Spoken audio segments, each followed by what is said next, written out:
du septum, elle va vous donner un vecteur initial.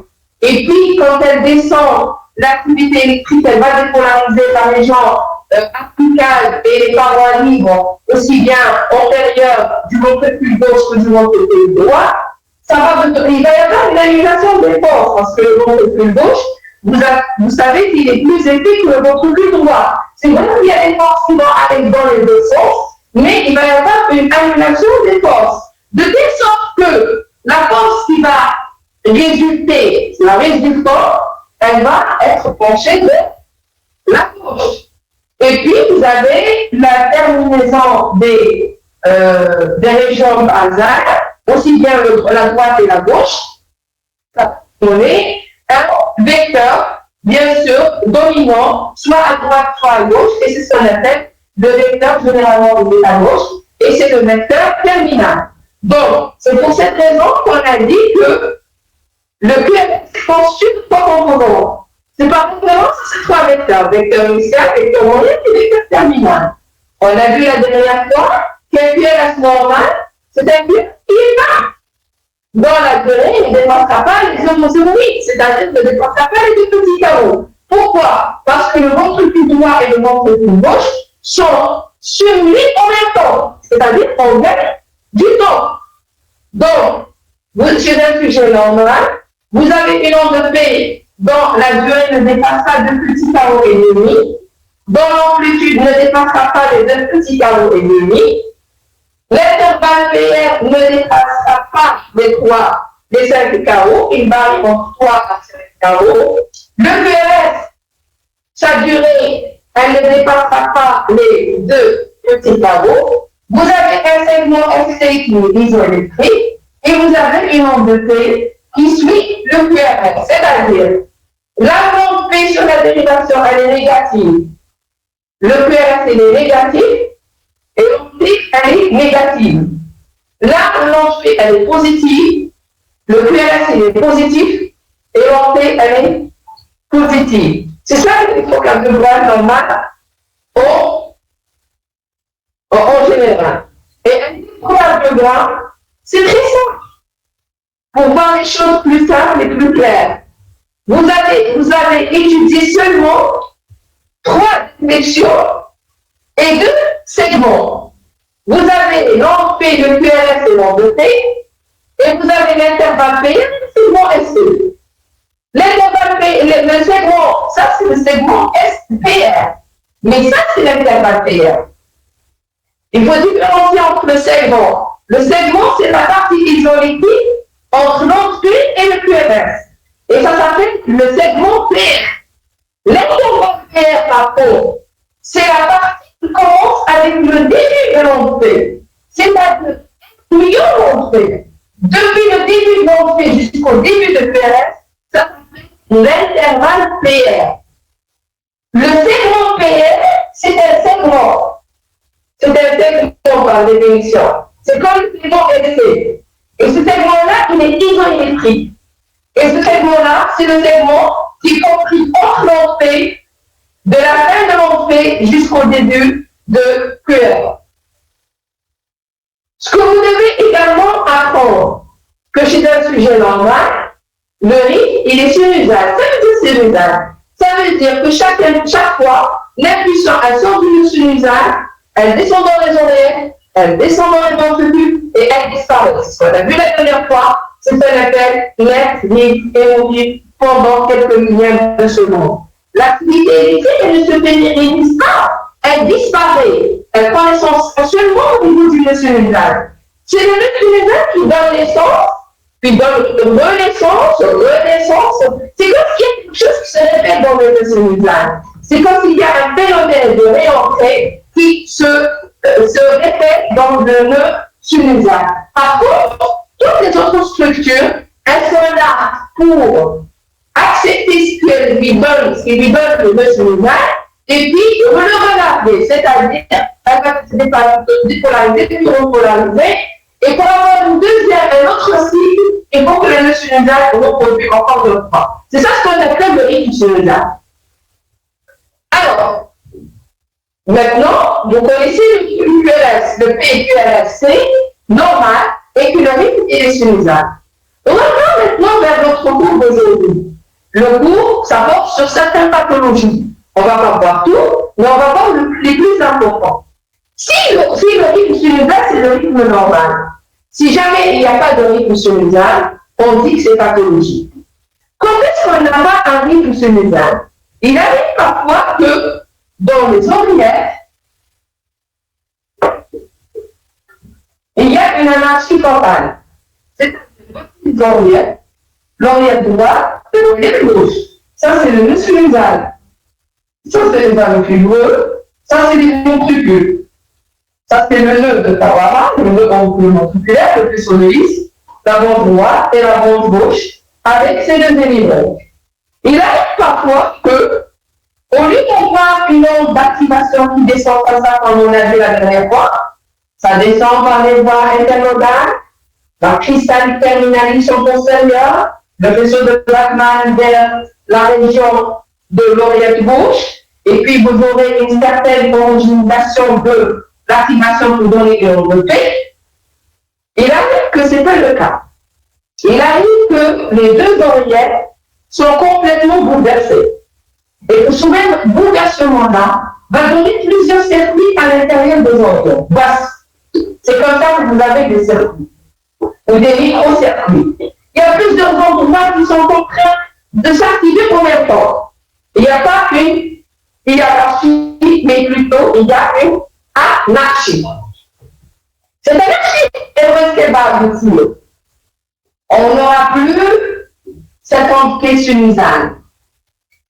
On n'aura plus cette entrée sinusale. Qu'est-ce que vous aurez? Vous aurez une trémulation de la ligne de base. Vous voyez très bien la trémulation de la ligne de base. Et puis vous avez un QRS. Une onde de T. Puis trémulation de la ligne de base. Puis QRS. Puis onde de T. Puis trémulation de la ligne de base, ainsi de suite. Donc, il n'y a pas une onde P constante qui va être conduite vers les ventricules pour vous donner une QRS. Mais plutôt, il y a plusieurs ondelettes. Ce n'est pas une onde, mais c'est des ondelettes. Ces ondelettes, on les appelle communément l'onde F. Ça, c'est l'onde F. Ces ondes F-là vont se précipiter dans le nœud et vont essayer de descendre pour donner le QRS. Mais ce n'est pas toujours la même onde F qui va descendre. Peut-être que c'est cette onde F-là, peut-être que c'est cette onde F-là, peut-être que c'est cette onde F-là qui a réussi à franchir le voie de conduction. C'est pour cette raison que n'importe quelle onde F, elle peut franchir la barrière pour arriver au niveau des ventricules. Donc, la signification à partir de là, c'est que les QRS ne sont pas de la même morphologie et les QRS n'ont pas la même distance, c'est-à-dire on dit qu'ils sont équidistants et équipotentiels. Pourquoi? Parce que ce n'est pas toujours la même onde qui a pu descendre au niveau des ventricules. Chose que vous devez connaître, ce n'est pas toutes ces ondes qui peuvent réussir pour vont franchir. Et il y a une seule onde qui peut franchir. Une fois qu'elle va franchir, les voies de conduction vont entrer au période de facteur pour protéger les ventricules. Vous savez que ça, c'est la fibrillation auriculaire. Si vous avez entendu parler, la fibrillation auriculaire. La fibrillation auriculaire, on peut vivre sur une fibrillation auriculaire, ça dépend ça. Pourquoi? C'est parce que les oreillettes sont anarchiques. Les oreillettes ont une dépolarisation anarchique. Donc, on ne peut pas avoir une contraction. Vous savez, l'onde P est passée? Vous l'avez vu la fois passée. On a vu que l'onde P, c'est la dépolarisation. S'il y a une dépolarisation électrique, par la suite, il va y avoir une contraction. Mais elle, c'est-à-dire que si l'onde P, elle est là, c'est pour entraîner la contraction visuelle. Si l'onde se contracte, c'est pour faire vider le sang des oreillettes de ventricule. C'est ce qu'on appelle la systole auriculaire. C'est cette systole auriculaire-là qui est responsable d'un remplissage du ventricule de 20 jusqu'à 30%. Si jamais l'onde P est absente et qu'il y a juste les tribulations de la ligne de base, donc il n'y a pas de contraction. Il n'y a pas une systole électrique efficace pour avoir une systole mécanique efficace. Donc, l'oreillette, c'est comme si elle fait comme ça. Elle fibrille. C'est pour cette raison qu'on dit le cœur fibrille. Elle fait pas comme ça quand il y a un fait, elle fait comme ça. Les oreillettes se contractent. Mais quand il y a une fibrillation auriculaire, les oreillettes font comme ça.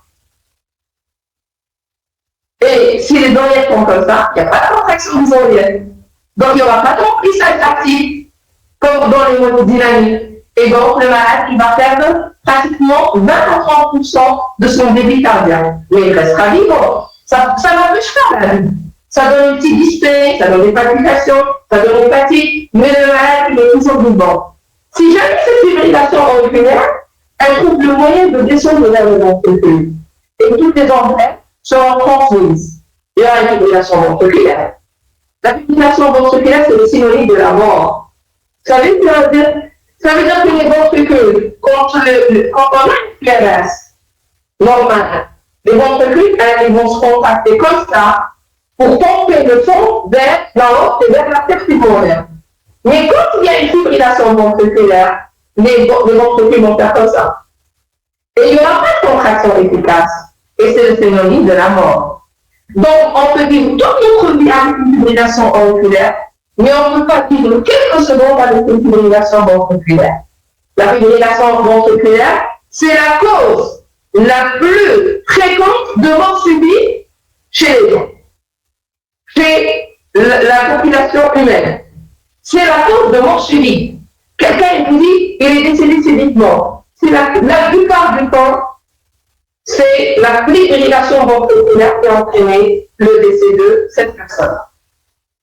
Voici donc la fibrillation auriculaire. Ce n'est pas la même chose que la fibrillation ventriculaire. La fibrillation ventriculaire, c'est le synonyme de la mort, c'est le synonyme de l'arrêt cardiaque, on ne peut pas vivre.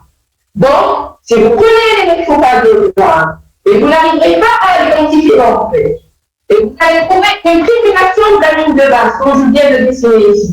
Et si vous mesurez les complexes QRS, vous allez trouver que les complexes QRS n'ont pas la même distance. Cette distance-là n'est pas la même que celle-là, et le QRS n'ont pas vraiment la même enveloppe. Parce que ce n'est pas la même enveloppe, c'est des enveloppes différentes. Donc, ce serait la même inéquidistance et inéquipotentielle. Ça, c'est la fibrillation auriculaire.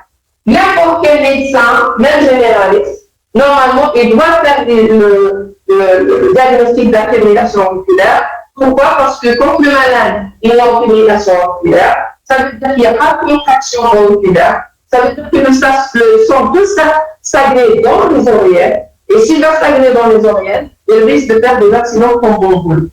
C'est pour cette raison, devant un malade qui fait un accident vasculaire cérébral, qui va de l'AVC, ou devant un malade qui fait une ischémie du membre, ou devant un malade qui fait une ischémie du membre inférieur ou du membre supérieur, on doit chercher si le malade n'a pas fait une fibrillation ou n'est pas en train de faire une fibrillation auriculaire. Et les malades qui sont sous fibrillation auriculaire, on peut évaluer de façon globale les risques des accidents thromboemboliques pour l'anticoagulé ou pas l'anticoagulé en fonction des cas. Mais souvent, les malades qui ont une fibrillation auriculaire et qui ont d'autres facteurs qui prédisposent le malade à faire des accidents thromboemboliques, on doit anticoaguler le malade. Et on doit anticoaguler toute fibrillation auriculaire qui survient sur une valvulopathie. Un rétrécissement mitral. Vous avez vu le cours sur le rétrécissement mitral? C'est bon, vous l'avez compris. Dans le rétrécissement mitral, l'une des complications du rétrécissement mitral, c'est la fibrillation auriculaire. Vous l'avez vu? La fibrillation auriculaire, elle peut vous permettre, donc, c'est le malade qui présente un rétrécissement mitral, s'il fait une fibrillation auriculaire, il faut obligatoirement anticoaguler. Et toute valvulopathie qui se complique de fibrillation auriculaire, on doit anticoaguler le malade.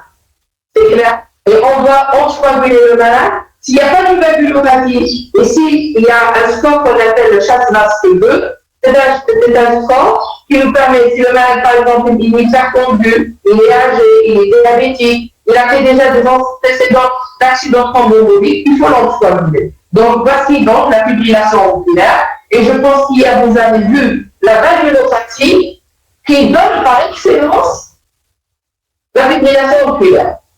Pourquoi? Parce que le pigment mitral, c'est un barrage diastolique au remplissage de vos pécules gauche. Que le sang qui siège au niveau de l'oreillette gauche, il veut descendre dans le ventricule gauche, mais il faut un rétrécissement, il faut un orifice réduit. Donc, le fait que l'orifice est réduit, l'oreillette, elle doit faire un effort pour envoyer le sang vers le ventricule. Et comment elle va faire l'effort? Elle va s'hypertrophier. Et avec le temps, elle s'hypertrophie, mais elle n'arrivera pas quand même à toujours propulser le sang. Elle va se fatiguer, elle va se dilater.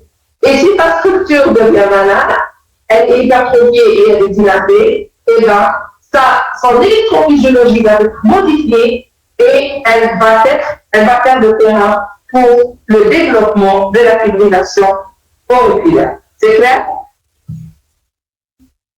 Je vois avec votre collègue, parce que si je vois qu'il a compris, je suppose que vous avez compris de l'autre côté. Voilà. Ça, c'est le fond. Comment? S'ils ont des questions, ils peuvent les poser sur le chat. Donc, maintenant, non. On les laisse à la fin. Si vous voulez, hein. De préférence, je continue le cours, parce que c'est plus facilement de parler avec la bavette. Et puis à la fin, vous allez poser toutes les questions que vous voulez. D'accord? À côté de la fibrillation auriculaire, et c'est le truc, donc, c'est le pic pathologique le plus fréquent. À côté de la fibrillation auriculaire, il y a ce qu'on appelle le flotteur auriculaire. Le flotteur auriculaire, c'est pas la même chose que la fibrillation. Le flotteur auriculaire, ces ondes-là, ces stimulations sont bien organisées. C'est ce qu'on appelle en onde de scie ou bien en poids d'usine. Ça veut dire tout simplement, au lieu d'avoir comme ça de petites ondelettes, non, on n'a pas de petites ondelettes. On a une seule onde d'activation qui tourne dans les oreillettes. Cette onde d'activation-là qui tourne dans les oreillettes, généralement c'est l'oreillette droite, elle tourne, et chaque tournure, elle va vous donner ça. À chaque tournure, elle va vous donner ça. Donc c'est bien organisé dans l'oreillette. Et elle va stimuler l'oreillette gauche de façon passive. C'est pour cette raison qu'on a un aspect en bord de scie ou bien en poids d'usine. C'est pas la même chose. Ça, c'est dans la fibrillation, il y a beaucoup d'ondelettes. Mais dans le flotteur, il y a une seule onde. Et d'ailleurs, cette onde-là, on peut facilement la traiter par la fréquence parce qu'elle passe par ici dans votre esprit. Parce que si vous connaissez un peu l'anatomie, je ne sais pas si vous connaissez l'anatomie de vos oreillettes, vous avez l'oreillette droite, vous avez la ventale supérieure, la ventale inférieure, ça c'est la crista terminalis, ça c'est l'auricule, ça c'est le septum, ça c'est la tricuspide, ça c'est la tricuspide, et ça c'est 10 cavotricuspide, ça c'est la ventale inférieure. Vous savez que quand vous avez la ventale inférieure et supérieure, c'est des isolants. Il n'y a rien, il n'y a pas d'activité électrique dans la ventale supérieure et inférieure. Et vous avez ici la crista terminalis, c'est un cordon qui ne peut pas passer l'électricité dans ce sens-là, mais qui peut passer l'électricité dans le sens longitudinal, mais pas transversal. Et vous avez ici la tricuspide. La tricuspide, c'est la fibre. On a vu avant-hier, c'est un isolant. Donc, on ne peut pas traverser l'anneau fibreux. L'activité électrique, elle va descendre par le nœud auriculo-ventriculaire. Et donc, vous avez une activité électrique quand elle commence dans l'oreille droite, elle fait comme ça. Elle tourne, elle veut sortir par là, elle ne peut pas. Donc, elle va être reconduite par là. Elle veut partir par là, elle ne peut pas. Donc, qu'est-ce qu'elle fait? Elle fait comme ça. Elle tourne autour de l'anotricuspide en trouvant comme barrière la crista terminalis derrière, en trouvant comme barrière l'anotricuspide supérieure, l'anotricuspide. C'est fibreux, c'est la fibrose, c'est le gras. Donc, ça ne conduit pas. Donc, c'est une barrière antérieure. La crista terminalis en postérieure, la ventale supérieure en haut et la ventale inférieure en bas. Qu'est-ce qui se passe alors? L'activation tourne autour de la tricuspide. Et elle va passer obligatoirement par ce qu'on appelle l'isthmotricuspide, entre la ventale inférieure et la tricuspide. Donc, cette onde d'activation-là, si elle passe par là pour qu'elle continue son passage, si je vais lui couper la route par là, je vais arrêter le flotteur, je vais arrêter ce cycle-là. Il suffit de prendre une sonde de radiofréquence, de venir par là et de cautériser. Si on cautérise, on provoque l'inflammation, et après l'inflammation, c'est la fibrose. Et la fibrose, c'est un obstacle. Et donc, on arrête le flotteur auriculaire par un simple radiofréquence au niveau de l'anécritus qui va nous permettre donc de traiter le malade de façon radicale de son flotteur auriculaire. Mais ce que vous devez savoir, que le flotteur, il est très bas par rapport au, quand on voit 20 fibrillations, on voit un flotteur. Alors, après le flotteur, il y a la tachycystolie auriculaire. Donc, c'est un rythme également pathologique. C'est quoi la tachycystolie auriculaire? Vous avez une onde pétrier, pétrier, pétrier, pétrier, et puis vous avez le QRS. Alors, pétrier, pétrier, vous voyez, ici c'est une stimulation de la ligne de base. Ici, c'est des ondes, mais sans retour à la ligne isoélectrique. Pourquoi? Parce que le circuit, il tourne. À chaque instant, il y a une partie donnée qui stimule. Donc, il y a un retour à la ligne isoélectrique. Par contre, dans la tachycardie atriale, ça suppose qu'il y a un seul foyer en dehors d'une cylindre et qui décharge de façon rapide. Il décharge de façon rapide. C'est comme un clignotant. Vous voyez le clignotant vert rouge de la route, signalisation. Il fait comme ça. Il clignote. Mais entre chaque clignotement, il y a un petit retour. Que vous ne le voyez pas. Il est trop vrai pour vous le voir. Mais il existe.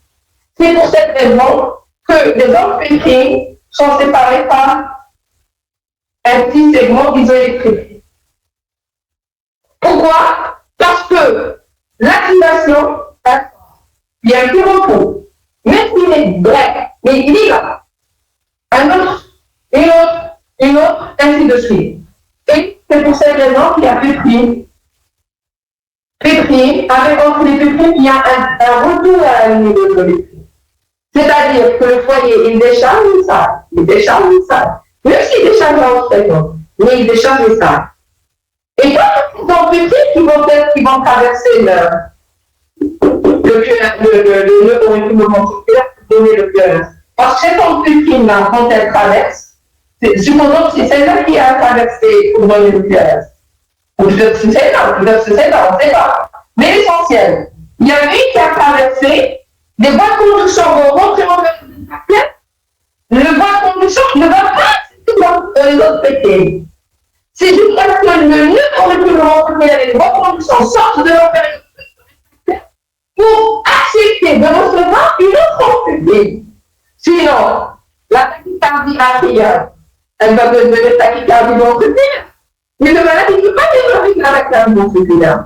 Comme je viens de vous l'expliquer encore une autre fois, on peut vivre avec les troubles du rythme auriculaire, mais on ne peut pas vivre avec les troubles du rythme ventriculaire, tels que le flotteur ventriculaire, ou la tachycardie ventriculaire, ou la fibrillation ventriculaire. La fibrillation ventriculaire, c'est le synonyme de la mort, et si on ne défibrille pas le malade, on ne prend pas un choc électrique, excellent, et on ne défibrille pas le malade tout de suite, il va mourir.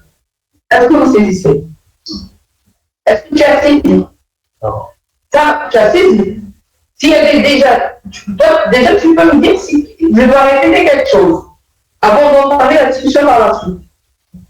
Si vous pouvez répéter cette dernière fois. Comment? La dernière fois, c'est Oui, ici, tu as vu que la fibrillation,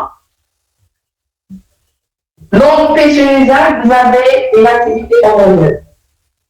La fibrillation, vous avez une activité anarchique partout. Le flotteur auriculaire, vous avez une onde d'activation, ce qu'on appelle la macro-entrée, et qui va vous donner une seule onde qui tourne. Et la tachycardie atriale, vous avez un seul foyer qui décharge, mais rapidement. Est-ce que c'est clair? L'autre, c'est anarchique, donc stimulation de la ligne de base. Le flotteur, c'est une onde qui est bien organisée. Donc, un aspect de flotteur, bien organisé. Ce qu'on appelle en don de scie ou en poids d'une scie. Et un seul poignet qui décharge rapidement, il décharge, il s'arrête, il décharge, il s'arrête. Au moment où il décharge, il donne ce prix. Pour le moment où il s'arrête, il donne ce petit segment isoélectrique. C'est pour cette raison qu'on a entre les vitrines, on a toujours un retour à la ligne isoélectrique. C'est pas comme le flotteur comme ça, mais c'est plutôt comme ça. C'est clair? C'est ce que je voulais vous parler des troubles juridiques. Vous pouvez poser la question maintenant, des questions, le temps que je me repose pour reprendre des troubles conductifs. Est-ce que vous avez des questions?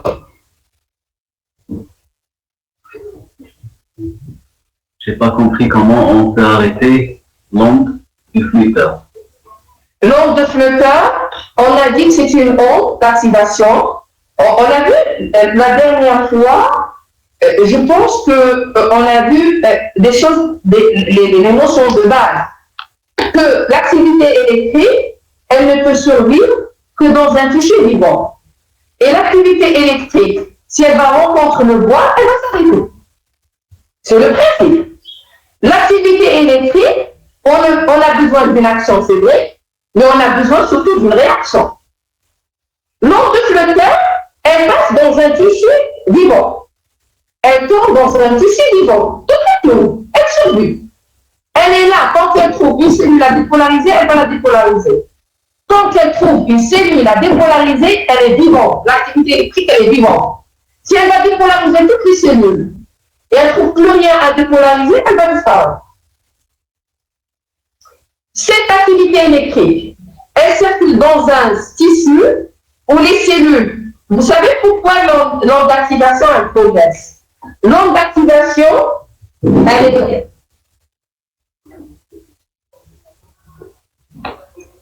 l'onde d'activation, elle est là. Ça, c'est la queue, ça, c'est la tête. Elle tourne comme ça. Elle est en train d'activer toute cette zone-là en même temps. Elle progresse. Elle va passer ici. Si elle passera ici, elle va laisser cette zone-là en période de caractère. Et elle va dépolariser encore cette zone-là. Puis elle va encore passer et elle tourne. Elle trouve le tissu toujours excitable, mais elle va l'exciter. Elle laisse derrière elle une période de caractère, et cette zone-là, elle sortira de la période de caractère. Donc, elle lui donne le temps de sortir de la période. Le temps latéral de son ici, pour que la zone qu'elle a dépolarisée la première fois, elle est sortie de la période de caractère. Donc, elle s'est dépolarisée encore. Donc, tant qu'elle trouve une cellule à exciter, ici. Et nous, on sait que l'onde d'activation, elle tourne dans un certain circuit. Et tout ce circuit-là, il est excitable. Et qui lui donne l'opportunité de tourner sans arrêt. Qu'est-ce qu'on fait? On va dire qu'on va lui faire un barrage. C'est quoi ce barrage? Je vais aller dans la zone la plus électricité du circuit. Parce que je ne peux pas prendre toute l'oreillette et je vais la découper. Je vais aller dans le canal, le chenal. Et généralement, quand on veut coincer un bateau, on va dans un canal pour le coincer. On se dit, le bateau il passe par là, c'est là où on peut le stopper. Nous, qu'est-ce qu'on fait? On sort dans l'escaloté du speed, parce que c'est la partie la plus ici. Et c'est facile à faire. Au lieu de prendre une grande partie et commencer à brûler, on va brûler toute une petite partie. Parce qu'on sait qu'obligatoirement, l'onde doit passer par là. Si on prend donc, cette partie-là de l'allocable du speed, si je la redessine encore, ça c'est le téléphone, ça c'est la speed, c'est cette zone-là. Donc, on a l'onde d'activation. Elle tombe comme ça. Au lieu que je fais tout un trait par là.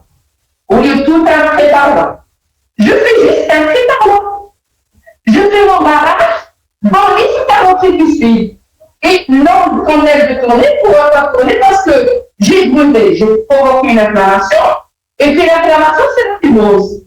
C'est la cicatrisation. Et la cicatrice, c'est le bois. Et le bois ne conduit pas. Donc l'onde d'activation ne pourra plus tourner autour de ce circuit. Est-ce que tu as compris? Pose-lui la question si elle a compris. pose à l'étudiant la question si elle a compris. Je vous donne des exemples réels pour que vous puissiez comprendre cette notion virtuelle. Myriam, est-ce que tu as compris?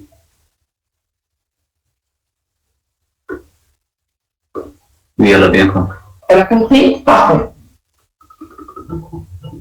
Oui.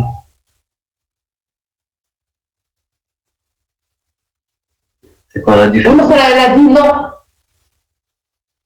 J'ai pas compris. Non, là. Non, il y a encore des questions. Voilà. Oui, j'ai bien compris. Ah, très bien. Peut-être qu'elle m'a la.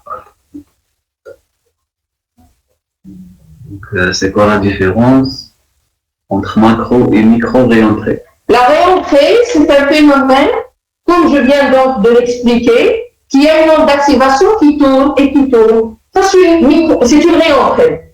Maintenant, quand le circuit il est grand, on parle de macro-réentrée. Quand le circuit il est tout petit, on parle de micro-réentrée. Parce que si le circuit il est tout petit et qu'on est placé loin de ce circuit-là, on a l'impression que c'est un seul foyer qui décharge. La chose, la différence, c'est ça, c'est la notion de la relativité. Vous êtes devant un circuit. Ce circuit que si vous le voyez de près, même s'il est petit, vous le voyez sous forme de circuit avec une certaine taille. Et même s'il est petit, vous le voyez grand parce que vous l'accrochez.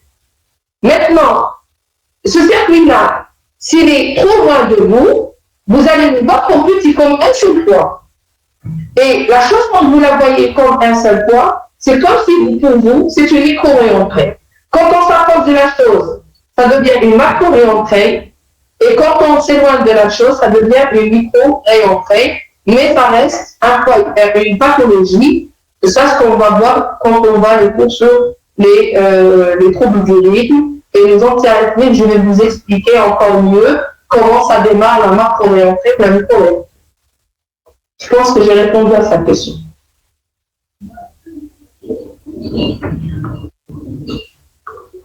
Mina, est-ce que tu as compris?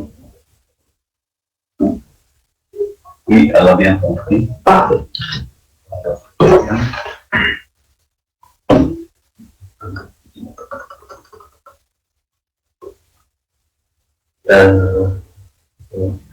Elle n'a pas compris la tachycardie atriale. La tachycardie atriale, j'ai bien dit que au lieu d'avoir une onde d'activation qui tourne comme dans le cas, il y a un seul foyer qui décharge. Et ce foyer-là qui décharge, c'est parce qu'il y a un automatisme anormal, il y a une activité déclenchée. Et là, ce qu'on va voir quand on va les troubles de l'extrémité, je vais vous expliquer mieux le mécanisme. Mais aujourd'hui, vous voyez les conséquences. C'est qu'il y a un foyer qui décharge dans l'oreillette, et chaque foyer qui décharge, il va exciter les deux oreillettes. Mais cette fois-ci, ce n'est pas une entrée, parce que l'entrée est réservée pour le sinusal. C'est une entrée prise. Mais au lieu d'avoir une entrée qui décharge et qui va stimuler les oreillettes de façon homogène et périodique, l'entrée prime, elle aussi, elle va faire la même chose que le sinusal, mais avec une certaine rapidité. Alors, c'est beaucoup plus rapide. Et c'est pas le sinusal qui décharge, c'est un autre foyer au niveau de l'oreillette droite ou de l'oreillette gauche qui est en train de donner une décharge. Est-ce que j'ai compris? T'as compris?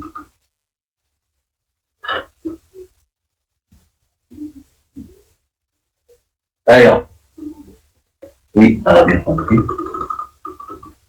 Ayman, les anomalies électriques lors de la fibrillation auriculaire. C'est-à-dire, il veut parler des mécanismes. Alors, moi, je vous donne un exemple concret sur le cours d'hier. Le cours d'hier, vous avez vu que le malade qui présente un rétrécissement mitral, qui est un barrage diastolique au remplissage du ventricule gauche, avec le temps, un stade plus tardif, ce qu'on appelle les complications du rétrécissement mitral, c'est la fibrillation auriculaire. Alors, la fibrillation auriculaire, elle s'installe quand elle trouve des oreillers qui sont par un fichier pathologique.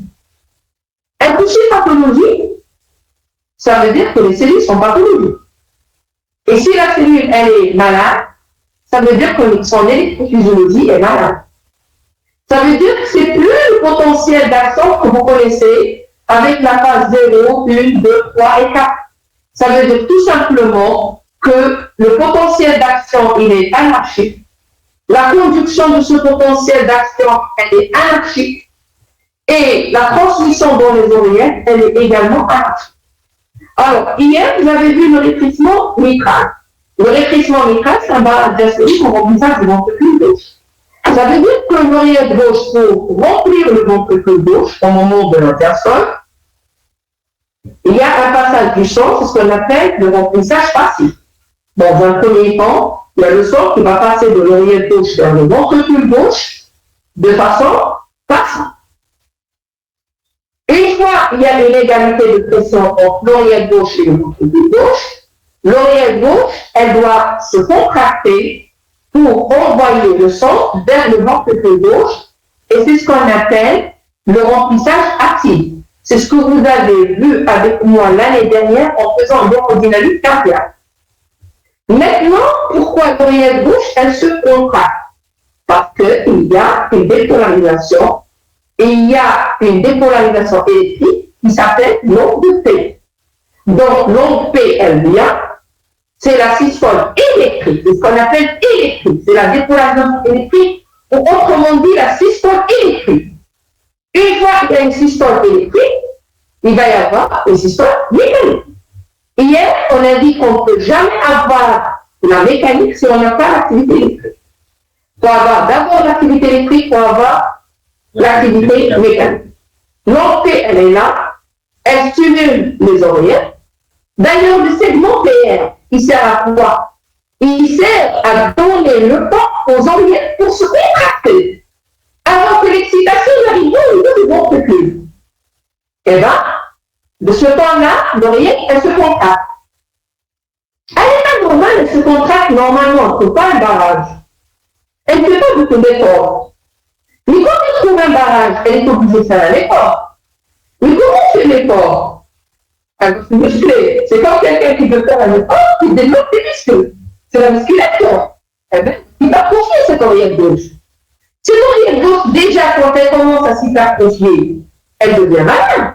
Parce que l'épaisseur de la paroi, elles sont devenues épaisses. L'oreillette gauche, quand elle est déjà hypertrophiée, et chaque fois elle s'hypertrophie pour forcer le sang, elle s'hypertrophie pour forcer le sang. Avec le temps, elle demande de l'oxygène également. Les cellules qui sont hypertrophiées demandent beaucoup d'oxygène. Avec le temps, ces cellules-là vont rentrer dans la phase d'ischémie. Vont demander l'oxygène, l'oxygène n'est pas suffisant pour ces cellules-là qui sont hypertrophiées, et ça commence à avoir la fibrose qui s'installe entre les fibres. Et la fibrose, déjà, c'est le barrage. C'est ce barrage-là. Donc, l'onde d'activation, donc, compression de l'onde P, et elle peut diffuser dans une oreillette hypertrophiée. Elle ne trouve pas la valide. Elle trouve des barrages, des obstacles. Elle est en train de faire des virages pour arriver. Vous voyez? Avec le temps également, l'oreillette, elle va se dilater, elle s'épuise. Que le rétrécissement mitral n'a pas été opéré, et le malade est arrivé à l'âge adulte. Assez de temps pour que l'oreillette se fatigue, hypertrophiée et dilatée. Le potentiel d'action est plus normal. La fibrose, elle s'est installée. Et cette fibrose-là, elle va faire de lui pour ce qu'on appelle les ondelettes au niveau des oreillettes. Et donc, l'onde P, elle peut descendre, elle complète le barrage, et puis elle commence à tourner, elle trouve là où elle tourne. Et elle va commencer à faire des ondelettes, et les ondelettes vont déclencher ce qu'on appelle la fibrillation auriculaire. Et le malade, il va faire la fibrillation auriculaire. Ça, c'est l'exemple typique de la fibrillation auriculaire. Est-ce que j'ai répondu à la question? Amen. Oui, merci. D'accord, très bien. Donc, Catherine, C'est pas la différence entre P' de la tachycardie atriale, elle a la P sinusale. Non, non, P sinusale, elle provient du sinusale. On réserve toujours le nom de P pour le rythme sinusal.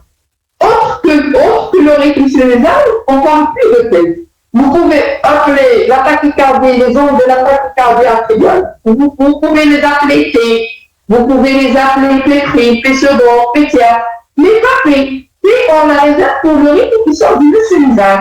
Quand le rythme n'est plus sinusal, on ne parle plus dans P. Est-ce que j'ai répondu à sa question? Écran.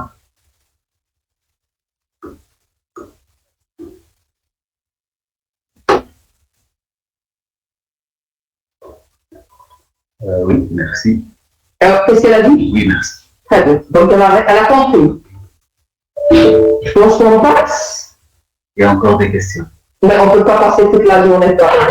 On va prendre les plus importants. Parce qu'en fait, on va continuer le cours parce que si on rate la partie la plus importante également, les blocs de branche, et on aura plein de connexions, ça va être pas bon. D'accord? Ce qu'on va faire, je continue alors le cours et vous laissez toutes vos questions à la fin. D'accord? Donc on ne rate pas le cours. Parce que si on rate le cours, vers le cours de 11 ans, on aura le 6 mois là. Il est déjà 11h moins quart. Allez, je continue sur les parties les plus importantes du cours. Alors, on a vu donc les troubles du rythme, c'est bon? Les troubles du rythme, vous avez initialement, vous avez principalement la fibrillation auriculaire, on peut avoir le flotteur, on peut avoir la tachycardie atriale. C'est clair? C'est clair. Je suppose que c'est clair. Maintenant, je vais passer au trouble conductif, surtout le bloc de branche droit et le bloc de branche gauche, parce que ce sont les deux parties qui nécessitent quand même que je vous explique ça. Et puis, le reste, vous l'avez dans les cours, ça ne pose pas de problème. Vous pouvez les consulter, vous pouvez même me poser des questions ultérieurement. D'accord? On aura le temps, on aura le. Alors. Ça, c'est une partie que vous devez comprendre. Ce que je vais expliquer maintenant, c'est une partie que vous devez comprendre. Et je vais faire de vous pour vous expliquer ça. Alors, j'ai dessiné ici. Vous avez le nœud sinusal. Vous avez le nœud auriculoventriculaire. Vous avez le faisceau de His, la branche droite et la branche gauche avec ces deux hémibranches antérieures et postérieures. Alors, et oui, vous avez également les fibres de papillons. Hein? Ah.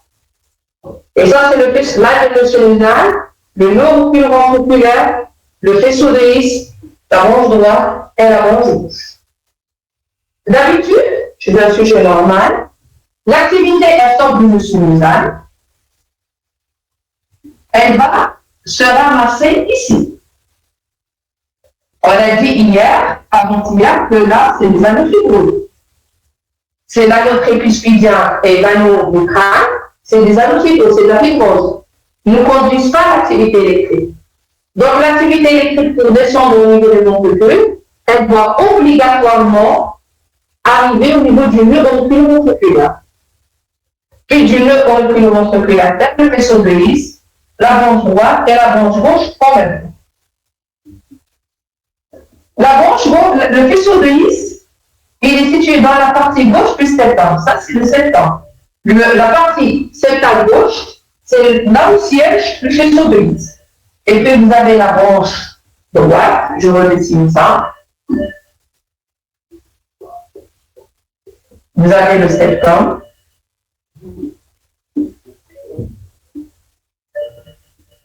Vous avez ici le septum, ça c'est le faisceau de base, il est par là, la branche gauche et la branche droite. OK? Sinon, j'utilise une autre couleur. C'est clair? L'activité électrique, elle arrive au niveau du septum. Elle va vous donner le vecteur initial. Puis elle arrive dans les régions apicales droite et gauche. Et ça, les vecteurs qui vont aller dans le sens gauche et dans le sens droit vont essayer de s'annuler. Quelle est la composante du ventricule gauche qui ne peut pas être annulée? Parce que les forces par là sont plus importantes que les forces à droite. Le ventricule gauche est plus épais que le ventricule droit, donc il y a un vecteur résultant qui va faire la résultante de tous les vecteurs qui vont descendre à droite et à gauche. Et à la fin, vous avez les vecteurs qui vont aller dans la région basale, qui vont s'annuler également, et le plus important qui va prendre la direction. Alors, l'activité électrique, quand elle arrive au niveau du faisceau de Higgs, au niveau de la branche droite et au niveau de la branche gauche, vous savez que l'activation d'un ventricule, ça prend à peu près, c'est quoi ces deux images? Ça prend à peu près 0,06 secondes. Alors, l'activation d'un ventricule, elle prend 0,06 secondes, et l'activation d'un autre ventricule, elle prend 0,06 secondes. Et il faut savoir également que généralement, le ventricule gauche, il est un peu activé légèrement, à peu près de 10 à 20 millisecondes avant le ventricule droit. Alors, les deux ventricules prennent à peu près 0,06 secondes pour être activés. Si jamais, il y a une coupure d'une branche, que ce soit la branche droite ou la branche gauche, ça veut dire que l'activation, elle va aller d'abord dans le ventricule là où la branche est normale, elle va activer, et puis après, une fois elle termine, elle va se retourner vers le ventricule là où la branche, elle est coupée. Donc, si jamais il y a une coupure d'une des branches, que ce soit la branche droite ou la branche gauche, eh bien, vous aurez, cette fois-ci, le temps d'activation d'un ventricule plus le temps d'activation du deuxième ventricule. Donc, au lieu d'avoir un QRS1 qui est de 0,06 jusqu'à 0,08 secondes, eh bien, vous aurez un QRS qui est là, qui est de 0,06 plus 0,06, et ça va vous donner 0,2 secondes. Si jamais il y a un QRS, il y a une branche qui est coupée, il va y avoir un QRS qui est là. D'ailleurs, devant tout QRS large, vous devez supposer que le malade, probablement, il a un bloc de branche droite ou un bloc de branche gauche. Et vous savez maintenant pourquoi le QRS il est large. Parce que, au lieu d'avoir les deux ventricules en même temps, qui s'activent en même temps, on a un gap de temps. Non, ils vont se faire en série, un après l'autre, que ce soit la branche droite ou la branche gauche. Vous aurez un QRS qui est large, et dont la durée, elle dépassera les 0,12 secondes ou plus. C'est clair? C'est clair. Maintenant, pour dire qu'il y a un bloc de branche droite ou un bloc de branche gauche, il faut que la durée de QRS soit supérieure à 40. Supérieure à 0,12 secondes, alors que le normal, il ne dépassera pas ce petit secondes. Un QRS fin, il est comme ça. Un QRS large, il est comme ça, par exemple. Ok. Et on va aller plus loin pour comprendre qu'est-ce qu'on trouve dans le bloc de branche droite et dans le bloc de branche gauche. La deuxième condition pour parler de bloc de branche, ça c'est la première condition. C'est-à-dire que vous avez un QRS qui est large. La deuxième condition, c'est quoi? La deuxième condition, c'est que le rythme, il doit venir par le haut. Vous ne pouvez pas parler de bloc de branche si le rythme n'est pas supraventriculaire, c'est-à-dire qu'il arrive de la région haute. C'est-à-dire, si vous n'avez pas un rictus sinusal, ou un flotteur, ou une fibrillation, ou une tachycardie atriale, l'essentiel, il vient bon. Et il doit traverser des voies de conduction pour parler de l'ordonnance gauche. Je vais vous expliquer ça. Vous voulez vérifier la conduction d'un fluide. Comment vous allez vérifier? Vous allez envoyer l'eau par haut et vous allez s'il va sortir par le bas. C'est bon ou pas? Donc, si vous n'envoyez pas l'eau par le haut, vous ne pouvez pas savoir si le conduit. Il conduit ou ne conduit pas. C'est la même chose. Si je n'envoie pas l'activité par le haut, c'est-à-dire les centrales ventriculaires, je m'en fous, fibrillation auriculaire, flotteur, atriale, rictus sinusal, l'essentiel, ça vient d'en haut. Et bien d'en haut et en descend, c'est là où je peux vérifier la conduction ou la non-conduction de mes voix. Donc, la deuxième condition, et que vous avez dans le cours, je pense jusqu'à que vous pouvez le devant vous, qu'il faut qu'il y ait un rythme supraventriculaire. Vous devez être sûr que l'impulsion, elle vient d'en haut pour parler de bloc de gauche ou de bloc de gauche. Donc, rythme supraventriculaire et QRS large. QRS supérieur à 0,12 secondes, ou bien autrement, parce que moi je travaille surtout avec les millisecondes, ou bien 120 millisecondes. C'est comme vous voulez. C'est bon? On est arrivé ici. Là, on va aller plus loin. On va changer de bas. Comment on va voir, je vais vous, aujourd'hui, on va appliquer notre première application sur les dérivations qu'on a vues hier. Vous avez la dérivation des E. Vous vous rappelez, elle est 0 degrés. Vous avez la dérivation ABL. Elle est à 90 degrés.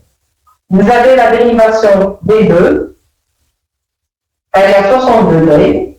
Vous avez la dérivation ABL à également 30 degrés.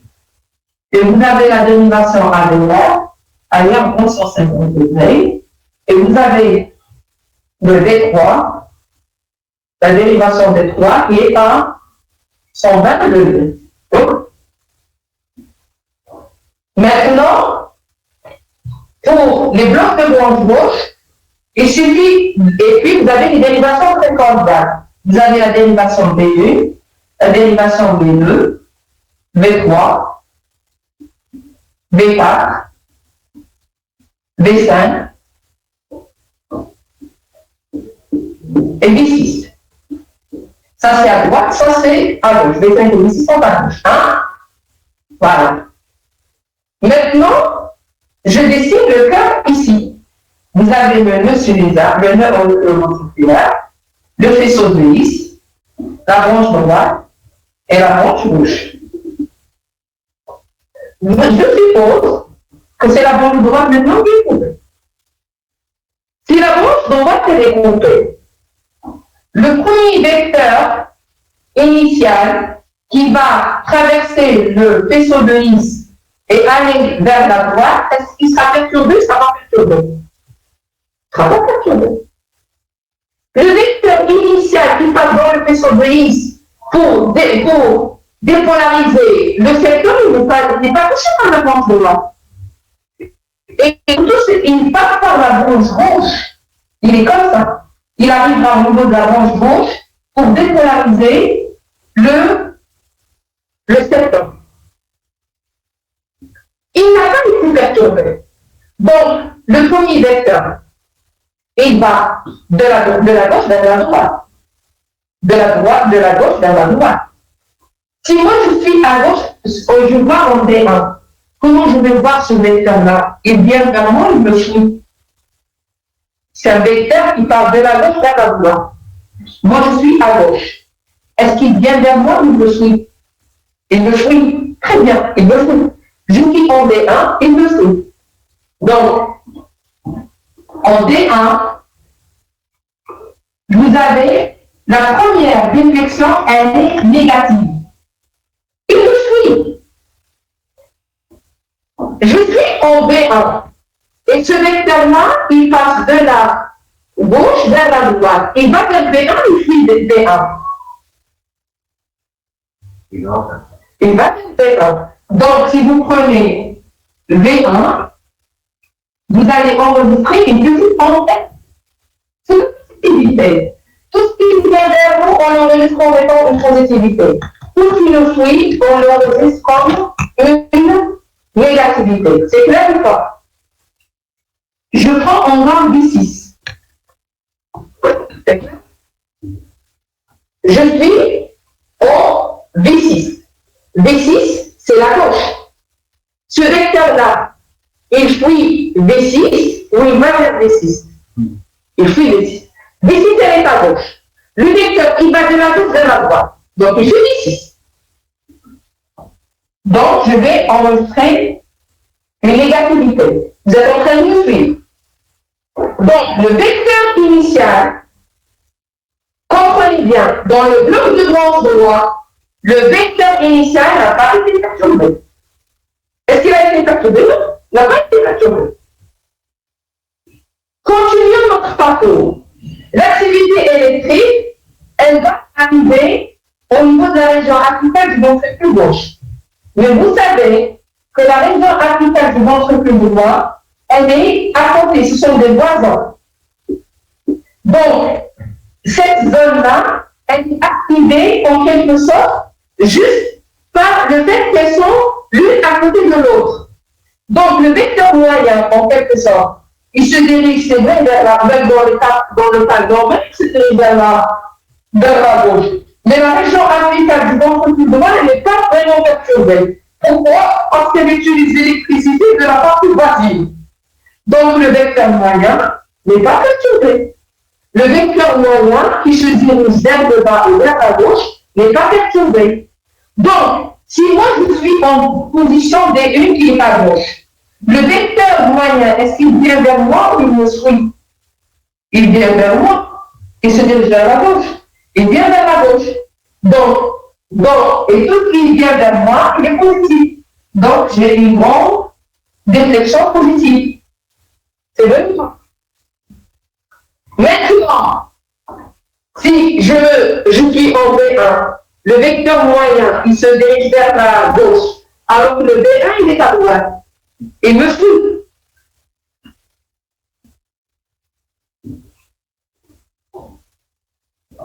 Je suis à gauche. Le vecteur, il est à gauche, et moi je suis en vecteur ou B6. Le vecteur vient vers moi, il me suit. Donc je vais enregistrer une positivité. Une positivité. Je vais compter de nomination. D'accord? Maintenant, la branche droite, elle est bouclée. L'activité d'abord, elle va aller vers toute la région à gauche de la vectorisée. Et le ventricule droit, c'est lui qui va par la suite prendre le vecteur terminal. Parce que le ventricule droit, il va être dépolarisé. Il n'y a pas de déjà appliqué dans le ventricule droit. Il y a la paroi antérieure, la paroi libre, la paroi intérieure, la paroi... Tout ça, on a été dépolarisé. Donc, le vecteur terminal, une fois qu'il termine de la gauche, il va se diriger obligatoirement vers la droite. Et il va dire, attendez, le ventricule droit, j'arrive. Vous êtes en dernier. Votre branche est coupée. Je ne peux rien vous faire. Je vais vous dépolariser en dernier. Et il va le dépolariser en dernier. Alors, je suis dans la dérivation D1. Comment je vois le vecteur terminal? Il me suit. Parlez, si vous faites des erreurs, je vais vous mettre ici comme ça. Ça va vous expliquer toute la commande, d'accord? Comme ça, je sens que vous êtes en train de me suivre. Donc, elle me suit. Elle me fait donc c'est une négativité. C'est une négativité. Je suis en V1. Et le dernier vecteur, il se dirige vers la droite. il se dirige vers, je suis en V1, et le vecteur vient vers moi. Donc, c'est positivité. C'est une positivité. Je prie en V5 ou V6, et je suis à gauche, donc V5, V6. Et ce vecteur terminal, il va dans la droite, donc il me suit. Donc, c'est une négative. Par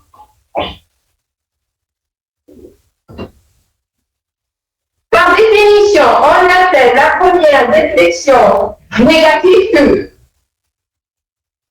Par définition, on appelle la première positivité R. Par définition, on appelle la dernière négativité S. Et bien, vous avez votre aspect QRS. On verra. Vous avez votre aspect QRS également en V6. La seule différence, que ce S-mark il est plus important. Pourquoi? C'est une grande partie de mon truc droit qui est dépolarisée vers la fin. Donc ce S il est important.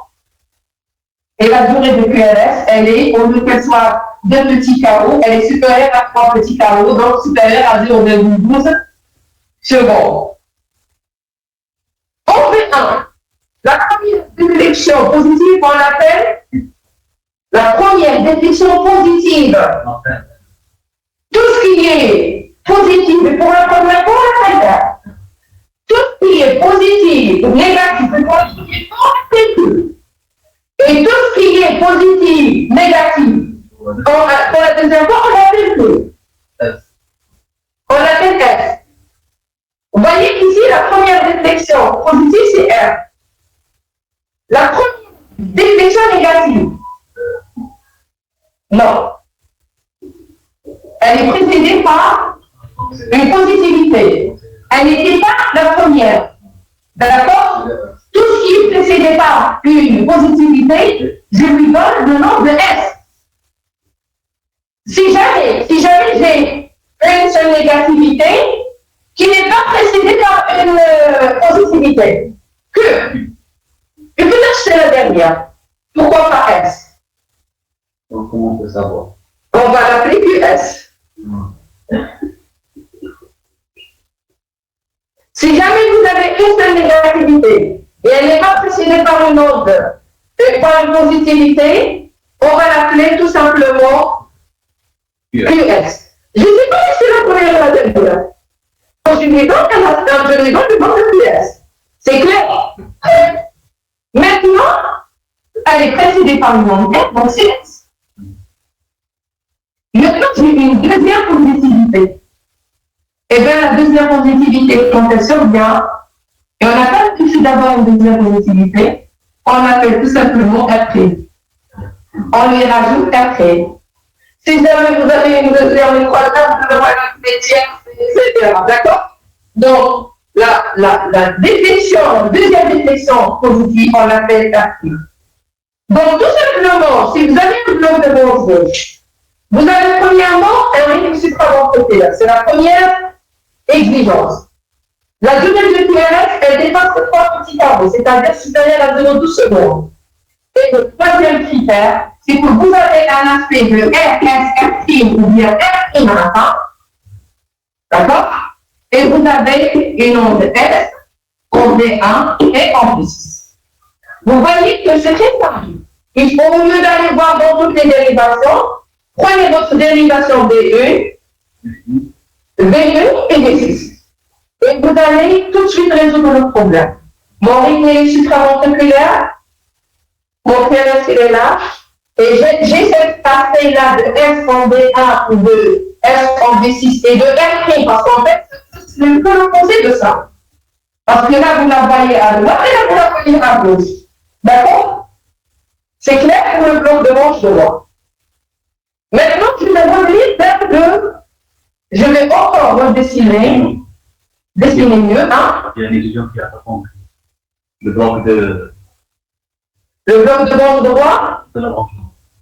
Alors, si vous avez un bloc de manche droit, vous avez le faisceau de Higgs, la branche gauche et la branche droite. La branche droite, elle est ouverte. La branche gauche, elle circule bien. Vous avez le premier vecteur, puisqu'il vient de la branche gauche, il n'est pas influencé. Le vecteur moyen, il n'est pas du tout influencé, parce que c'est surtout, généralement, se dirige vers la gauche. Donc, il n'y a pas de problème. Et là, le plus important, c'est que le vecteur terminal, il va aller vers le vecteur droit pour le vectoriser. Et il se dirige vers la droite. Ce vecteur-là terminal qui se dirige vers la droite, obligatoirement, il va donner une déflexion positive dans les dérivations droites et il va donner une déflexion négative dans les dérivations gauche. C'est pour cette raison qu'à la fin, la partie terminale de QRS, en V1, vous avez une positivité et en V1 et V6, vous avez plutôt une négativité. La règle pour la durée, ça s'applique que ce soit pour la branche droite ou la branche gauche, et le rythme supraventriculaire pour la branche droite ou la branche gauche. Donc, la seule différence, c'est que dans la branche droite, vous avez un F' en V1 et un F en V1 et V6. C'est clair? Nasser. Qu'est-ce qu'il dit? Oui. Très bien, parfait. Vous voyez, je laisse ça. Donc, je laisse ça, je vais encore mieux le préparer, et en plus, je compare avec le bon d'abord. Ça, c'est Q, R et S.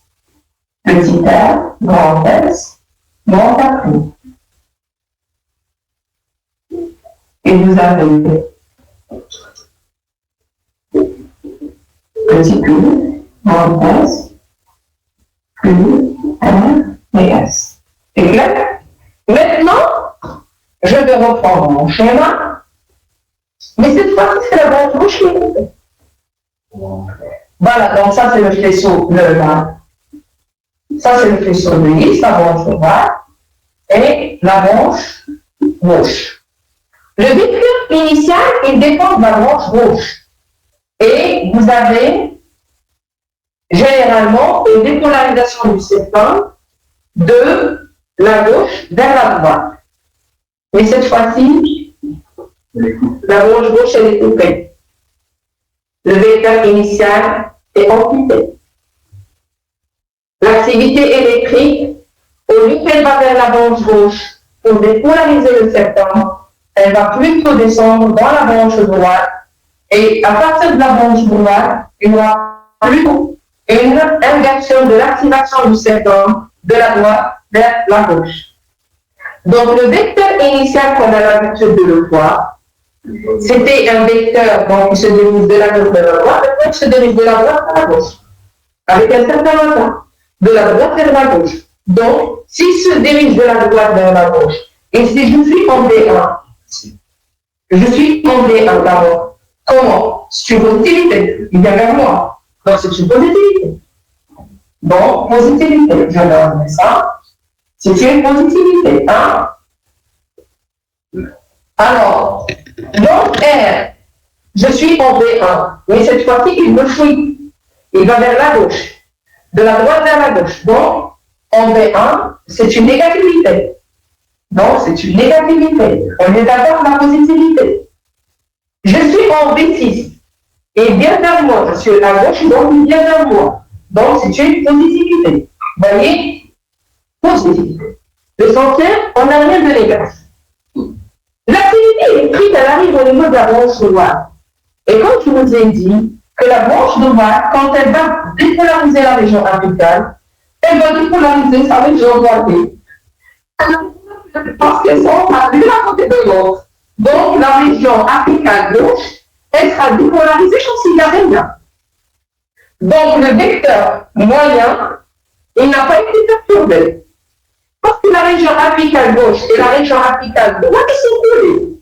Le vecteur, quand il arrive pour dépolariser là, il n'a rien perdu. C'est la circulation diffuse. Donc, vous avez le vecteur moyen, il est toujours, je me situe en D1, il vient vers moi, il me suit. Donc, c'est positivité.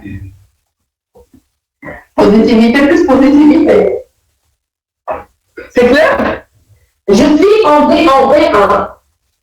Et puis, il passe vers la gauche. Et puis B1. D'accord? C'est une négativité. Donc, négativité avec négativité. Je suis en B6, deuxième B6.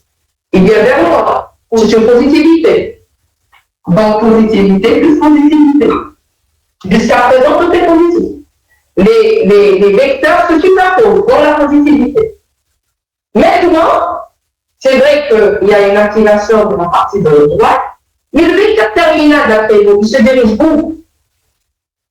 Il se dirige vers la gauche. Donc, il n'y a pas de réalité applicable dans le côté gauche. Et la paroi antérieure, et la paroi postérieure, et la paroi libre, tous, ils vont être stimulés en ennemi. Parce que d'abord, il y a le ventricule droit qui est être stimulé, mais après, le dernier vecteur, obligatoirement, il va se diriger vers là. Donc, c'est un vecteur qui va se diriger vers la gauche. Vous voyez que c'est une gauche là. Imaginez que la gauche est coupée. Le vecteur terminal se dirige vers la gauche. Il se dirige vers le D1. Mais cette fois-ci, si vous avez le sens de voir les choses, c'est que quand même, il y a une activation d'abord du ventricule droit, puis du ventricule gauche. Donc, c'est comme vous avez une positivité plus une deuxième positivité. Et vous êtes en B1. Le vecteur qui fouille B1. Qui fouille B1, c'est une négativité. Mais c'est une négativité plus une deuxième. C'est comme s'il y avait un certain recours puis un redémarrage. Et vous êtes en B6 à gauche, donc le dernier vecteur qui se dirige vers le B5, B6, et donc vous avez une deuxième déflexion positive. Maintenant, la fusion de ces forces-là, ça va vous donner un aspect en L ici, ça va vous donner un aspect en M ici, et ça va vous donner un aspect de S très large, ou même de W en V1. Si vous avez encore le sens de visualiser les choses, si vous avez le sens de visualiser les choses, vous allez voir que ce qui se passe dans le bloc de manche gauche, c'est toujours la durée qui est supérieure à 0,12, c'est toujours le rythme qui est supraventriculaire, mais ce qui se passe dans le à gauche, c'est l'inverse de ce qui se passe à droite. C'est-à-dire que le vecteur initial et terminal qui ont été perturbés et qui ont été, en quelque sorte, inversés s'il y a la branche droite ou s'il y a le bloc de branche gauche. Si vous avez le sens d'observer, observez avec moi. Si vous avez un bloc de branche gauche, il suffit d'inverser votre Q vers le haut et votre S vers le haut pour avoir une certaine vision en miroir pour dire que ça devient un aspect OM. La même chose, si vous prenez ça, vous allez inverser ça, vous allez les mettre vers le bas et vous allez avoir cet aspect-là. Et si vous prenez cet aspect également là, c'est comme si vous pliez une feuille, vous mettez ça vers le haut et vers le haut et vous avez votre aspect en main. C'est très simple. Les forces sont très claires. C'est que si vous avez un bloc de branche droite ou un bloc de branche gauche, vous avez un rythme supraventriculaire. Comme je viens de vous expliquer, il faut qu'on vérifie bien la vacuité, on vérifie bien que le conduit, il conduit bien. Vous avez un QRS qui est large. Et dans le bloc de branche droite, vous avez plutôt la dernière force qui est modifiée, le vecteur terminal qui est modifié, et dans le bloc de branche gauche, c'est plutôt le vecteur initial et le vecteur terminal. Et ce n'est que l'opposé l'un de l'autre. Il suffit de plier et d'avoir la même image qui, avec sa réflexion, pour vous dire que voici le bloc de branche gauche, qu'est-ce qu'il donne, et le bloc de branche droite, qu'est-ce qu'il donne. Est-ce que c'est clair? Est-ce que vous avez saisi maintenant? Je pense que cela, c'est la partie la plus importante que je dois vous expliquer. Et cet aspect-là en elle, c'est parce qu'on sait qu'il y a un petit arrêt, on marque l'arrêt. Et quand vous marquez l'arrêt, c'est comme si vous avez une coupure dans le... C'est comme si vous êtes en train de voir la cassure de votre QRS. C'est pour cette raison que vous avez cet aspect-là en un. Donc, vous avez tous les critères, vous avez le cours complet, mais là, j'insiste sur ces deux éléments-là pour expliquer aux étudiants comment ils peuvent mémoriser l'aspect du bloc de branche droit, l'aspect de bloc de branche. C'est très simple. Dans l'aspect de bloc de branche droit, vous avez un F en B1, un F en B6 et un F' en B1. Et dans l'aspect en M, et dans le B bloc de branche gauche, vous avez plutôt un aspect en M en B1 et vous avez plutôt un aspect en M en B6. Est-ce que c'est clair? Voilà, donc je trouve que ça c'est pour les blocs de branche gauche et le bloc de branche droite. Il me reste à vous parler un peu des hypertrophies. Les hypertrophies, c'est une également mention très importante, parce que vous avez tout dans le cours. Hein. Là, c'est pour vous expliquer seulement ce qu'il y a, de plus que des choses qu'on n'entend pas dans les cours, mais que l'on doit comprendre les bases, et l'écrit, et ce phénomène électrique-là, pour bien mémoriser par la suite ce qu'il apprend. D'accord? Alors, les hypertrophies, on a vu là, il y a l'entrée, c'est quoi? L'entrée, en fait, ce n'est que la partie initiale, c'est l'entrée qui provient de l'oreille droite, et la partie terminale, c'est l'oreille gauche. Le bleu, c'est mieux? Donc, vous avez une oreillette. L'entrée, c'est quoi? L'entrée, ce n'est que la composition de l'oreille droite plus celle de l'oreille gauche. Et donc, vous avez cet aspect-là. Si jamais le malade il a une hypertrophie entrée à droite, vous savez que l'oreille droite, va laisser l'oreille droite. L'oreille droite, c'est plutôt un aspect qui est ovale. L'oreille gauche, elle a plutôt un aspect qui est arrondi. Les forces de l'oreille droite, elles vont dans ce sens-là. Toutes les forces vont aller dans le même sens, du haut vers le bas. Et donc, il y a une sommation des forces. Et il y a une résultante qui est plus importante en matière d'amplitude. C'est pour cette raison que l'amplitude de l'entrée est gérée par l'oreille droite. Par contre, dans l'oreille gauche, vous avez le poids, vous avez le fond, vous avez des parois qui sont dans les sens opposés. Donc, les forces, elles vont s'annuler, l'amplitude, elle est faible. Par contre, quand l'oreille droite, gauche, elle se dépolarise dans le donc, elle va commencer sa dépolarisation. Mais elle va se terminer après l'oreille droite. Donc, c'est elle qui va gérer la durée de l'entrée. Si jamais vous avez une oreillette droite qui est dilatée, qui est hypertrophiée, c'est le cas de rétrécissement mitral. Vous avez vu ça? Il y a le rétrécissement mitral. Il n'y a pas seulement l'oreillette gauche qui est dilatée et hypertrophiée, mais les pressions vont repentir sur les veines pulmonaires, sur la circulation pulmonaire, et va reconstituer un barrage barométrique au niveau de l'artère pulmonaire. L'artère pulmonaire, ça va constituer une hypertension artérielle pulmonaire. L'hypertension artérielle pulmonaire, elle va constituer un barrage pour l'éjection du ventricule gauche. Le ventricule gauche va s'hypertrophier dans un premier temps, puis il va se dilater. Et cette dilatation du ventricule droit, le ventricule droit, et le ventricule droit, quand il va s'hypertrophier, il va se dilater, il va dilater la ventricuspide, il va y avoir une incidence rétricuspidienne avec une forme de l'oreille droite et peut-être amplifiée. D'accord? Donc, le rétrécissement mitral est repenti sur l'oreille gauche, le ventricule droit et l'oreille droite. Il ne touche pas le ventricule gauche. Il touche l'oreille gauche. C'est la valvulopathie qui préserve le ventricule gauche. C'est une valvulopathie où il y a un orifice rétréci qui empêche le sang d'arriver au ventricule gauche.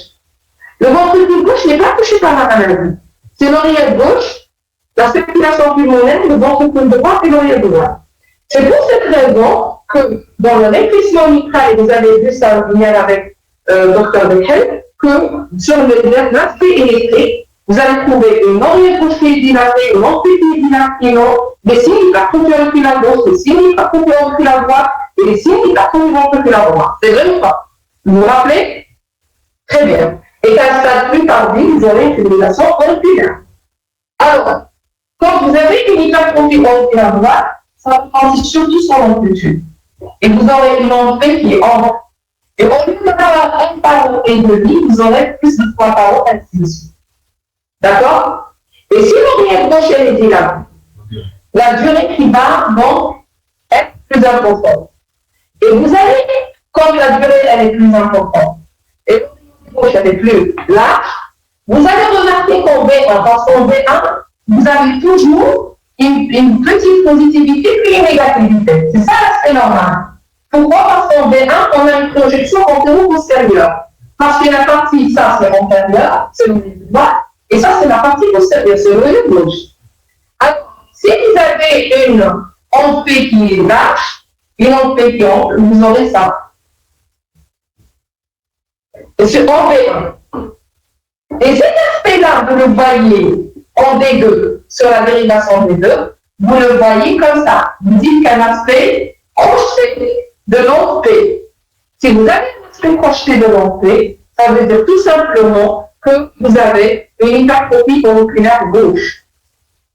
Parce que la durée, le fait qu'elle va dépasser en durée, ça va donner une cassure sur l'ensemble. Voici donc ça, puis ça va donner ça. D'accord? Par contre, à l'état normal, vous avez ça et vous avez ça. Si vous faites la sommation, vous ne constatez même pas le projetage. Mais à l'état pathologique, vous avez ça et vous avez ça. Quand vous faites ça, vous avez ça et ça. Voyez ça? C'est une question en quelque sorte. C'est comme si vous avez ça et puis ça. C'est comme dans les blocs de branche. Vous avez ça et ça. D'accord? Ça, c'est parce que, ici, c'est parce qu'il y a une coupure de branche, mais ça, parce qu'il y a une zone qui est très hypertrophiée et qui va nécessiter encore plus de temps pour se dépolariser, et elle marque la capture et la séparation entre l'oreillette droite et l'oreillette. C'est clair? Donc, pour ce que vous devez mémoriser, c'est que l'oreillette gauche, droite, elle retentit sur l'amplitude, et l'oreillette gauche, elle retentit sur la durée. Si vous avez une oreillette gauche qui est dilatée, vous avez également un aspect crochet, et vous aurez un aspect biphasique maintenant, bien prononcé surtout en V1. Parce que ça, c'est l'oreillette gauche, et ça, c'est l'oreillette droite. Est-ce que c'est clair? Très bien. Alors, maintenant pour les hypertrophies ventriculaires. Vous avez dans les hypertrophies ventriculaires, bien entendu, il y a la notion des amplitudes. Je vous ai demandé tout un texte sur les hypertrophies, mais les plus importants et les plus utilisés par les médecins, c'est l'indice de Sokolov et l'indice de Forner. C'est quoi l'indice de Sokolov? L'indice de Sokolov, c'est que vous allez prendre vous avez, ça c'est, je vais effacer, comme vous allez le voir, hein. Vous avez deux indices qui vous permettent de dire qu'il y a une hypertrophie. Si on cherche vous avez l'indice de Sokolov. C'est quoi l'indice de Sokolov? Vous avez RS, ça c'est petit r grand S, ça c'est V1, et vous avez V6. Alors, c'est très simple. Il suffit de prendre l'amplitude de ça. En valeur absolue, hein. On prétend bien qu'on parle pas de vecteur, on parle de valeur absolue. On prend la valeur absolue de S et on prend la valeur absolue de R en V7 ou V6, c'est la même chose. Et là, on fait la sommation. Si elle dépasse 35 mm, vous avez une hypertrophie. D'accord? C'est très simple. Parce que là, vous avez le papier, vous avez le pointillage du papier. D'accord? Et vous avez les petits carreaux. Chaque petit carreau correspond à 1 mm. Chaque grand carreau correspond à 5 mm. Vous avez un grand carreau, deux grands carreaux, trois grands carreaux, quatre grands carreaux, cinq grands carreaux. C'est quoi ça fait 25? Si jamais par là il y a 25, et par là par exemple un grand carreau, deux grands carreaux, trois grands carreaux, et vous avez par là 5 fois 3, ça fait 15. 15 plus 25, ça fait 40. Déjà, s'il y a une hypertrophie ventriculaire gauche, il suffit de calculer les petits carreaux et les grands carreaux, vous avez l'amplitude de ce qu'on appelle l'indice de Sokolov. Il y a l'indice de Cornell qui est encore mieux. Pourquoi l'indice de Cornell? L'indice de Cornell, on utilise une dérivation périphérique, qui est la VL, et une dérivation précordiale, qui est le V3. Et là, on prend le R en la VL, plus le X en V3, et on fait la valeur sur 2. C'est pas les moins avec on tranche pas, c'est pas comme l'axe du corps en tranche. L'axe du corps, on le fait seulement dans le plan frontal. Et si, par exemple, si vous avez, ça c'est, je suppose ça c'est la VL, et je suppose que ça c'est le V3. Je prends cette amplitude-là en V3, le X, par exemple le 5 mm, et puis je passe le N en, par exemple, supposons que le R, il fait un grand carreau, deux grands carreaux, trois petits carreaux. Donc, 5, ça fait 10, plus 3, ça fait 13, ça fait 13 mm. 13 plus 5, ça fait 18. 18, il n'y a pas d'hypertrophie. On parle d'hypertrophie quand le cortex dépasse les 20 chez l'un et 28 chez l'un. D'accord? Vous avez ça dans les textes. C'est juste pour vous donner une petite idée sur les hypertrophies. Pour les hypertrophies du ventricule droit, le ventricule droit, déjà, à l'état normal, il n'apparaît pas. Parce que le ventricule gauche, il domine. Alors, quand il commence à s'hypertrophier de façon importante, il y a déjà l'onde R initiale qui devient important. Pourquoi l'onde R? L'onde R, c'est cette taille. Mais cette taille, c'est une partie commune entre le ventricule droit et le ventricule gauche. C'est pour cette raison que l'onde R, elle devient onde. D'accord? Donc, si jamais le ventricule droit est hypertrophié, le ventricule de cette taille, c'est une partie entre les deux. Donc, si jamais le ventricule gauche est hypertrophié, prend avec lui le vecteur initial, et si jamais le ventricule droit est hypertrophié, prend avec lui le vecteur initial. Donc, vous avez déjà, et vous avez le plus important, si vous avez une déviation axiale à droite de l'axe du cœur. L'axe du cœur, généralement, il n'est pas gauche. On l'a vu hier, il est dans le cadran intérieur gauche. Maintenant, si jamais il y a une déviation vers la droite, vers le cadran inférieur droit, ça prouve qu'il y a une hypertrophie ventriculaire droite. Et vous avez tous les critères que vous pouvez utiliser pour dire que le malade il a une hypertrophie ventriculaire droite ou bien une hypertrophie ventriculaire gauche. Parfait. Je vous ai donné l'essentiel. Les cours, il y en a tout dans les cours, parce que c'est des cours là où je mets tout. Mais le cours que je vous donne maintenant, c'est pour vous expliquer certaines notions de base que vous ne pouvez pas les trouver ailleurs. Et c'est des notions de base qui vous permettent, dans l'avenir, de développer votre raisonnement sur l'électrocardiogramme. Voici. Donc, le cours est terminé et on ouvre le débat pour les questions. Comme ça, vous allez me poser des questions sur ce que vous voulez comprendre, des choses que je dois réexpliquer encore une autre fois. Il est quelle heure? Il est 11h30. Très bien, parfait.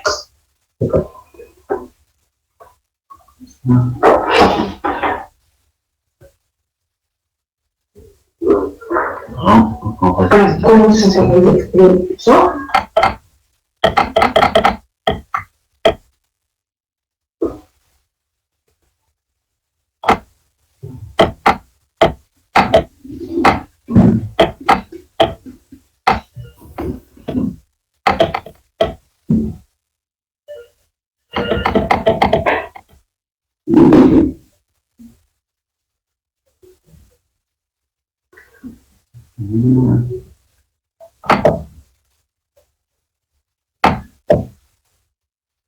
Dans la fibrillation auriculaire, les ventricules ne se contractent pas bien. Si oui, non, c'est les oreilles qui ne se contractent pas. Les ventricules, quand il y a le nœud auricule ventriculaire, le nœud auricule ventriculaire, il a une conduction décrémentielle, il joue le rôle de filtre, donc il ne laisse pas passer toutes les ondes F, il laisse passer que l'onde F nécessaire pour donner un QRS, et le QRS, c'est vrai qu'ils ne sont pas tellement équidistants, qui ne sont pas tellement équipotentiels, mais c'est des QRS qui sont efficaces, et les ventricules se contractent normalement, et le malade est dit normalement. Peut-être qu'il sent une petite gêne, que le rythme n'est pas vraiment régulier, peut-être une gêne d'asthénie, mais pas plus que ça. Voilà. C'est les oreillettes, quand on a une fibrillation auriculaire, c'est les oreillettes qui vibrent, donc comme ça. Vous voyez? Alors que si le rythme est chez les oreillettes, elles font comme ça. Voilà, je montre avec les mains, comme ça vous comprenez comment résonne, comment fait les oreillettes. Comment font les oreillettes. D'accord.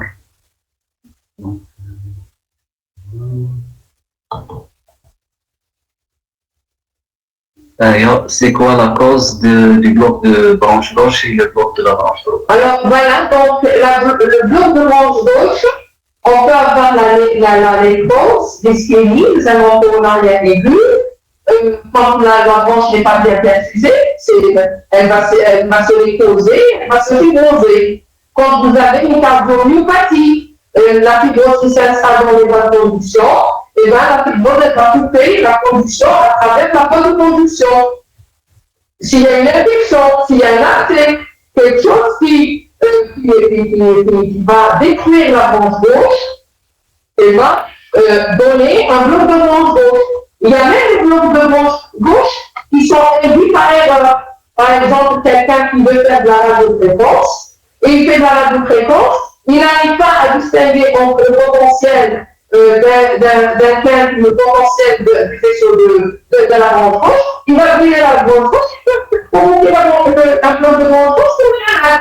Donc, la destruction de la branche gauche, que ce soit infectieuse, inflammatoire ou bien fibrotique, ça va donner une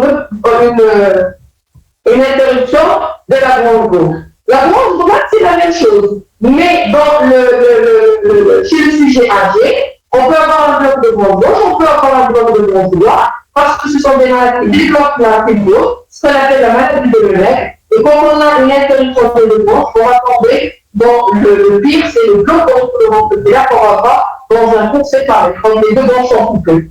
Il n'y a plus d'électricité qui passe au niveau des ventricules. Donc le matin, il est en bloc le ventricule complet. D'accord? Mais principalement, c'est la fibrose. Alors, d'autres questions? Docteur, si on a une hypertrophie ventriculaire gauche de bande sémitique, est-ce qu'elle est visible sur ECG? Comment? Si on a une hypertrophie ventriculaire gauche de bande sémitique, est-ce qu'elle est visible sur ECG? Ça n'a rien à voir. Il y a une hypertrophie, la sémitique, elle est bonne. Maintenant, si jamais cette hypertrophie avec le temps, le cœur il va s'épuiser, c'est ce qu'on va voir ensemble quand on va faire le jeudi sur l'insuffisance vitrale et l'insuffisance aortique. L'insuffisance vitrale et l'insuffisance aortique, c'est pas la même chose que le rétrécissement mitral. Le rétrécissement mitral ne touche pas le ventricule gauche. Par contre, l'insuffisance vitrale et dans l'insuffisance aortique, le ventricule gauche est touché et vous allez voir comment. Et si le ventricule gauche, dans un premier temps, il va s'hypertrophier, il va se dilater, la sénétique elle est en vain, mais avec le temps, elle va être brûlée parce que, après tout, le ventricule, il est exposé soit à une surcharge dendritique, soit à une surcharge dendritique. La surcharge dendritique, vous allez voir dans le rétrécissement aortique, vous allez la voir avec vous avez vu le rétrécissement aortique, pas encore? Le rétrécissement mitral.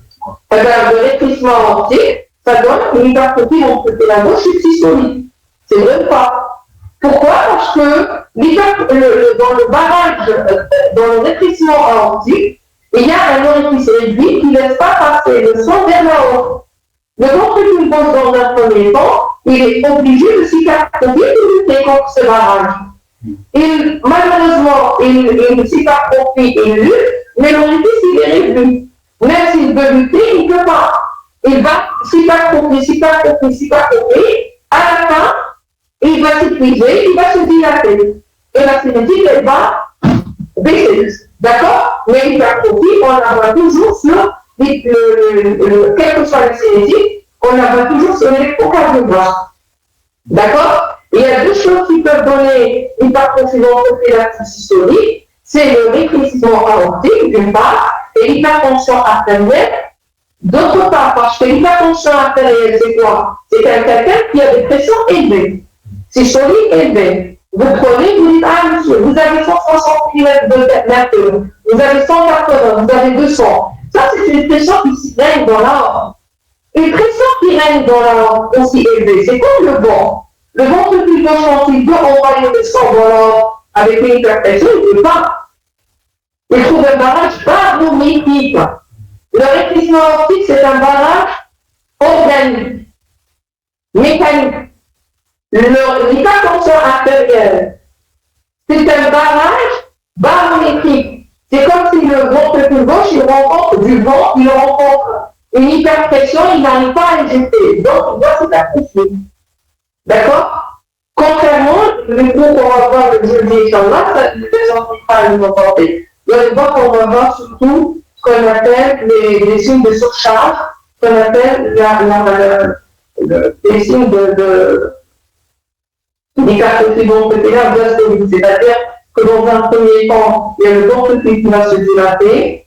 C'est ça, c'est la surcharge volumétrique.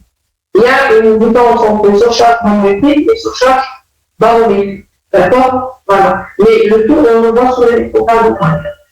C'est-à-dire, on va le socolosse, on va le contester, arracher la langue et l'histoire.